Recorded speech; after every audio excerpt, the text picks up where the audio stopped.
ভারতের বিপক্ষে ম্যাচের আগে বাংলাদেশ অনুশীলন না করলেও গা ঝালিয়ে নিয়েছে রোহিত শর্মার দল। এই মুহূর্তে অ্যান্টিগার স্যার ভিভিয়ান রিচার্ড স্টেডিয়ামে আছেন রিপোর্টার সাজিদ মুস্তাহিদ। সরাসরি যাচ্ছি তার কাছে।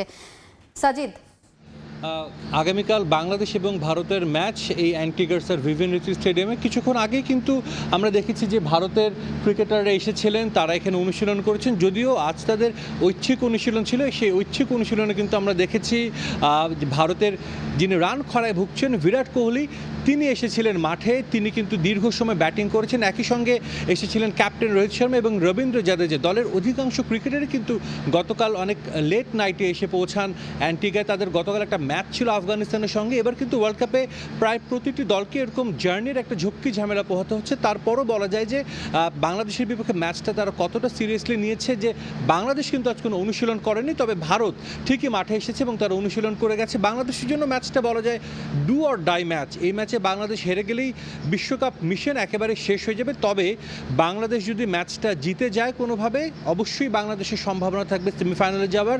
সেটার জন্য অপেক্ষা করতে হবে সেন্ট ভিনসেন্টে আফগানিস্তানের বিপক্ষে ম্যাচ পর্যন্ত। তবে একটা কথা বলতে চাই বাংলাদেশ দল নিয়ে। গতকাল আমরা দেখেছি এই মাঠে খেলা হয়েছিল গতকাল রাতে।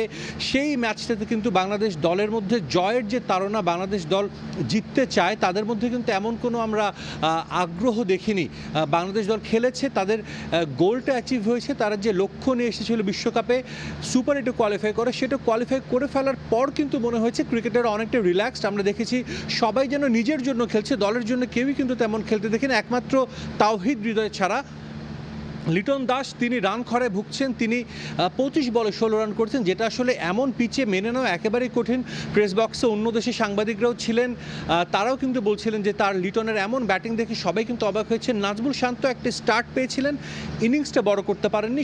এই উইকেটে কিন্তু অনেক রান আছে, আমরা বলতে পারি। সবশেষ যে দুটো ম্যাচ হয়েছে বাংলাদেশের বিপক্ষে, যখন অস্ট্রেলিয়া ব্যাট করে আমরা দেখেছিলাম তারা কতটা স্বাচ্ছন্দ্যে, কতটা সাবলীলভাবে তারা ব্যাটিং করছিল। এবং তার আগের ম্যাচটা যেটা খেলেছিল ইউএসএ এবং সাউথ আফ্রিকা, সেই ম্যাচটাও কিন্তু একটা হাই স্কোরিং ম্যাচ হয়েছিল। সব কিছু মিলিয়ে বলা যায় যে বাংলাদেশ এই ম্যাচের আগে সারাদিন আছে বিশ্রামে কাটিয়েছে। হয়তোবা তারা টিম হোটেলে বসে প্ল্যানিংটা করছে ভারতের বিপক্ষে ম্যাচের।